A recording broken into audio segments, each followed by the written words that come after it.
আচ্ছা বলেন তো, ধরে নেন এই মাঠটা সমান বিশাল এক গোডাউন, এই মাঠ ভর্তি, ধরেন 100 ফুট উঁচা এক গোডাউন, এই মাঠের এরিয়ার চেয়ে বড়, এই গোটা গোডাউনের মধ্যে ডায়মন্ড, ডায়মন্ড ছিলেন তো, হীরক খণ্ড, যে একটা খণ্ডের দাম 200 কোটি টাকায়, মার্বেলের মতো এত দামি দামি পাথর, এই গোটা গোডাউনের মধ্যে সব ডায়মন্ডে ভরা, সব স্বর্ণের বার, 1 বড়ি 2 বড়ি 3 বড়ির বার, এই গোটা গোডাউনের মধ্যে। বলেন তো কি পরিমাণের স্বর্ণ ধরবে? কথা বলেন না কেন? কি পরিমাণের ডায়মন্ড ধরবে? এই গোটা গোডাউনের চাবি আপনার কাছে, ধরে নেন মনে মনে, এই গোটা গোডাউনের চাবি আপনার কাছে। এখান থেকে যদি হাজারো ডায়মন্ড নেন বা স্বর্ণ নেন, কেউ দেখবে না, চুরির অপবাদে আপনি অপবাদী হবেন না, দুনিয়া অপমান হবেন না, অপদস্থ হবেন না, কেসে পড়বেন না, শুধু একমাত্র আল্লাহ দেখবে। কে দেখবে? বলেন তো সুযোগ পেয়েও এখান থেকে একটা স্বর্ণ মুদ্রা সরাবেন না, এরকম কয়জন আছেন? হা না বলিয়েন না, কিন্তু আগে বলছি, হা না বলিয়েন না, ইস্তাফতা নাফসাক, এখানে প্রশ্ন করেন, এখানে প্রশ্ন করেন যে আমি কোন দরজায় আছি। আর না কিয়ামতের মধ্যে আল্লাহ পাক হিসাব নিকাশ নেবেন, এটা পরের কথা, আগে নিজেকে হিসাব নাও। ওমর ইবনে খাত্তাব রাদিয়াল্লাহু আনহু, হাসিবু ক্বাবলা আন তুহাসাবু, তোমার কাছে হিসাব নেওয়ার আগে তুমি তোমাকে হিসাব নাও। দেখেন তো কয়জন আছি, যেই কয়জন আছি ওই কয়জন মুমিন, আর যেই কয়জন নাই ওই কয়জন ভেসাল। বুঝতে পারেন? রাগটা করছেন নাকি? দেখেন দেখেন অবস্থাটা কি। অনেকেই আমার কাছে প্রচুর, হুজুর এত মুসলমানের দেশ, এত মুসলমানের দেশ, এত মুমিনের দেশ, এখন বলতেও পারি না, সহ্য করতে পারি না, আমি বলতে চাই এত মুনাফিকের দেশ, এত মুনাফিকের দেশ, এত মুনাফিকের দেশ, বুঝতে পারি না, আর বলতেও তো পারি না, কি করবো বলেন? এত বলা হচ্ছে এত মুনাফিকের দেশ, এত ফাসিকদের দেশ। মুমিন কই?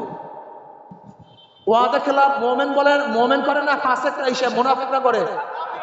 ওয়াদা খেলাফ করেন না কয়জন আছেন? তারপরে মুমিন কোথায়? আমানত দিলে খেয়ানত মুমিনরা করে না মুনাফিকরা করে? তা আপনি কি মিথ্যা কথা মুনাফিকরা বলে না, বেঈমান ইশারে মুমিনরা বলে? তা আপনি কি? আহারে সব জান্নাতি, সব জান্নাতি। কোথায় চরিত্র, কোথায় আদর্শ?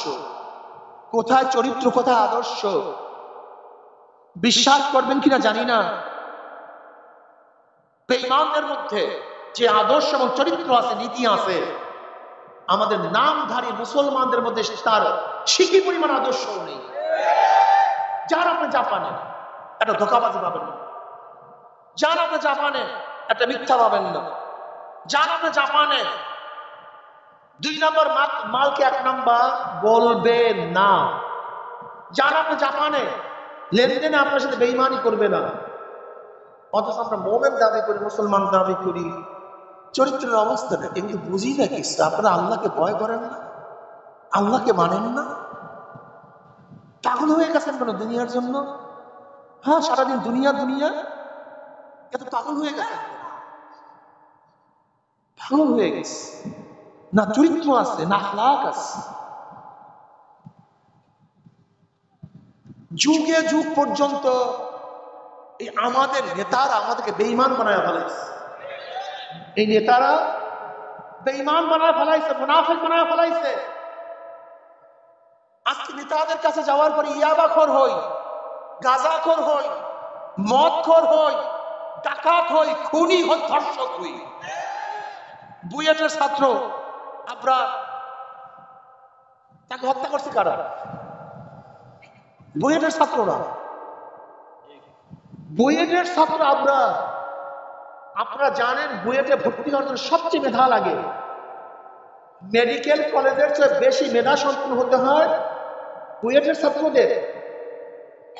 এই সব মেধা সম্পন্ন ছাত্র যেখানে ভর্তি হয়েছিল, এরা কাদের সোহবাতে যাওয়ার পরে, কাদের দল করার পরে খুনি হয়ে গেছে। একদিন চিন্তা করছেন? জাহাঙ্গীর ইউনিভার্সিটির যে ছাত্র 100 ধর্ষণ করার পরে সেঞ্চুরি পালন করছে, ও কি এরকম শয়তান হয়ে সেখানে গেছিল? তাদের দল করার পরে শয়তান হয়ে গেছে? একদিনও চিন্তা করি নেই এই বর্তমান দলগুলি আমাদেরকে ওদের গোলাম বানাবার জন্য, ওদের খারাপ কাজগুলি আঞ্জাম দেওয়ার জন্য আমাদের চরিত্রকে প্রথম খারাপ করে, তারপরে আমাদেরকে কাজে লাগায়। কারণ আমাদের চরিত্র খারাপ বানাবার আগ পর্যন্ত ওদের কাজ হবে না। এই মতো কথাগুলি বলছি, এতে কেউ আওয়ামী করবে, বিএনপি করবে, জাতীয় পার্টি করবে? হ্যাঁ, আমি মিথ্যা বলা যাবে না, হারাম খাওয়া যাবে না, ধোকাবাজি করা যাবে না। তা আমার কাজই তো ধোকাবাজি করা, হারাম খাওয়া, মিথ্যা বলা। এইটাই তোমার কাজ, এটা নাম তো রাজনীতি। আর আপনি হুজুর হয়ে আছেন, মিথ্যা বলা যাবে না, ধোকাবাজি করা যাবে না, এই সমস্ত বাদদান্ত ধ্বংস করে ফেলছে আমাদের যুবকদের। আমার মুসলমান সন্তানদেরকে ধ্বংস। পরিবেশ সবচেয়ে দামি। পড়াশোনা আদর্শ শিক্ষা গ্রহণ করা যায় না।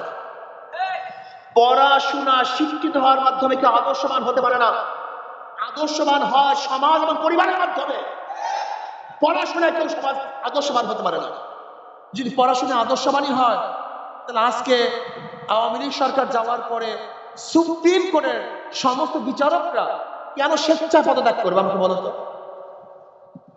এর চেয়ে বড় কেউ আছে? সুপ্রিম কোর্টের বিচারক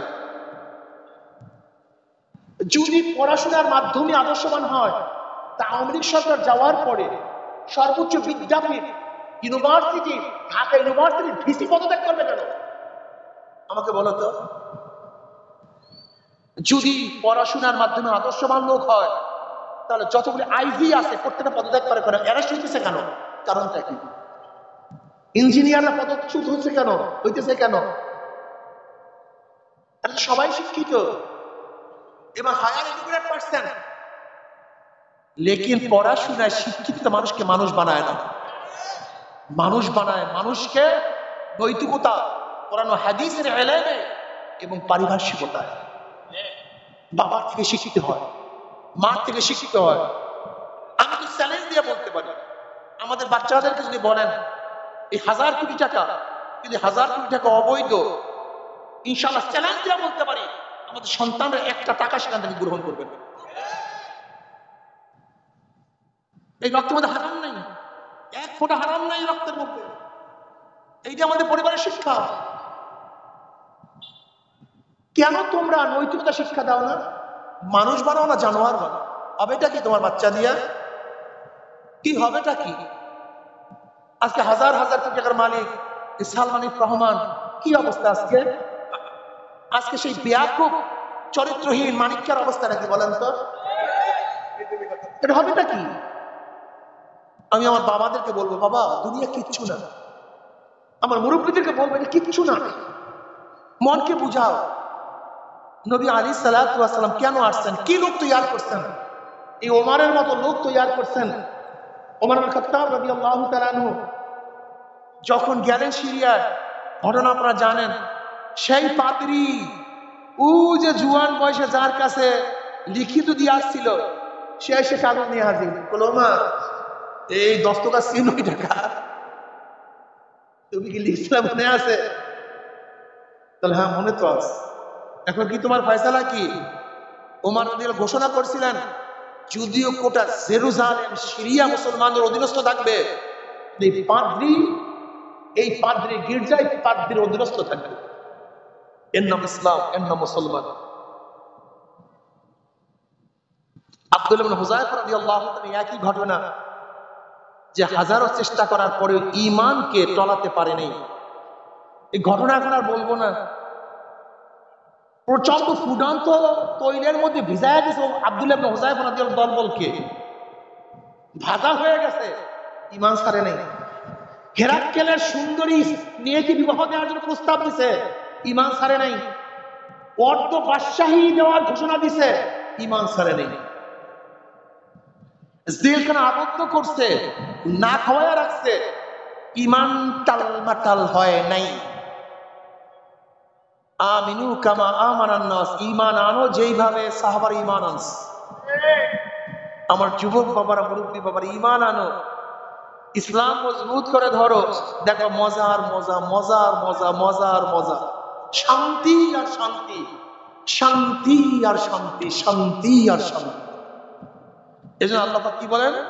ইয়া আইয়ুহাল্লাযীনা আমানুত্তাকুল্লাহ ওয়া কুনু মা'আস সাদিকিন। শিক্ষায় মানুষকে মানুষ বলে করে না, বড় শিক্ষিত হইলেই মানুষ মানুষ হয় না। মানুষ মানুষ হয় একজন মানুষের কাছে যাওয়ার পরে। মানুষ মানুষ হয় একজন মানুষের কাছে যাওয়ার পরে। তুমি কি দেখো নাই দাহিয়াতুল কলবি রাদিয়াল্লাহু তাআলা আনহু নিজের হাতে নিজের ঔরার যা ৭০ জন মেয়ে বাচ্চাকে নিজের হাতে দাফন করছে জেতা অবস্থায়। কিন্তু নবী আলাইহিস সালাতু ওয়াস সোহবতে যাওয়ার পরে এই দাহিয়াতুল কলবি এত দামি হয়ে গেছে। অধিকাংশ সময় জিবরাইল আলাইহিস সালাতু ওয়াস সালাম দাহিয়াতুল কলবি সূরাতে দুনিয়াতে আসতেন। এই ওমর ইবনে খাত্তাব রাদিয়াল্লাহু তাআলা আনহু এত দামি লোক হয়ে গেছেন। নবী আলাইহিস সালাতু ওয়াস সালাম বলেন, আমার পরে কেউ নবী হইলো ওমর নবী হয়ে যাইতো। ওমর বোঝেও ঠিক বলেও ঠিক। বুখারীর মধ্যে রওয়ায়াত আছে, যার অনুকূলে কোরআনের বহুত আয়াত নাযিল হয়ে গেছে, যাকে দেখলে শয়তান পালায়া বেড়াইতো। ওমর ইবনে খাত্তাব রাদিয়াল্লাহু তাআলা কেন এরকম হইছেন? নবীর সোহবতে আসার কারণে। নবীর সোহবতে আসার কারণে হাজারো মানুষ এত দামি হয়ে গেছে। আল্লাহ পাক বলেন রাদিয়াল্লাহু আনহুম ওয়া রাদু আন, আমিও রাজি ওরাও রাজি, আমিও খুশি ওরাও খুশি। ওরা আমাকে ভালোবাসে আমি ওদেরকে ভালোবাসি, ওরা আমাকে মুহাব্বত করে আমি ওদেরকে মুহাব্বত করি।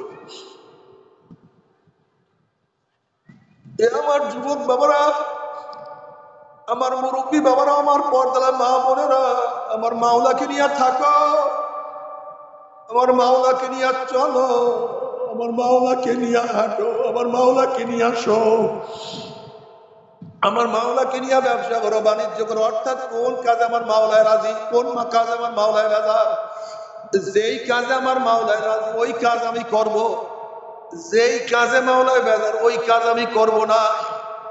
আমার মাওলায় যেই কাজে খুশি আমি সেই কাজে খুশি, আমার মাওলায় যেই কাজে বেজার আমিও সেই কাজে বেজার। যাকে মহাব্বত করলে আমার মাওলায় আমাকে মহাব্বত করবে, আমি তাকে মহাব্বত করব। যাকে ঘৃণা করলে আমার মাওলায় আমাকে মহাব্বত করবে, আমি তাকে ঘৃণা করব। হুব্বু ফিল্লাহ বুগযু ফিল্লাহ। আমি মহাব্বত করি মাওলার জন্য, আমিও ঘৃণা করি মাওলার জন্য। এ আমার বাবারা, আমার মাওলা পাক বলে ইয়া আইয়ুহাল্লাযীনা আমানুত্তাকুল্লাহ, হে মুমিন আল্লাহকে ভয় করো।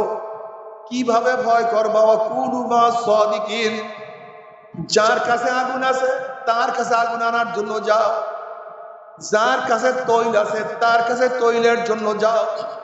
তুমি কি দেখো নাই তৈল আনার কাছে তৈল পাওয়া যায়, স্বর্ণকারের কাছে স্বর্ণ পাওয়া যায়। তুমি কি দেখো নাই বাদাম ওয়ালার কাছে বাদাম পাওয়া যায়? ঠিক আল্লাহ ওয়ালার কাছে আমার মাওলাকে পাওয়া যায়। আল্লাহ আল্লাহ। আমার বাবারা যদি মাওলাকে ভয় করিয়া কবরে যাইতে বড় কবরটা জান্নাতের বাগিচা হইয়া যাবে। মাওলাকে ভয় করিয়া যদি কিয়ামতের ময়দানে উঠতেই পারো, আমার মাওলা আরশের নিচে জায়গা করিয়া দিবে। আল্লাহ তুমি কবুল করিয়া নাও।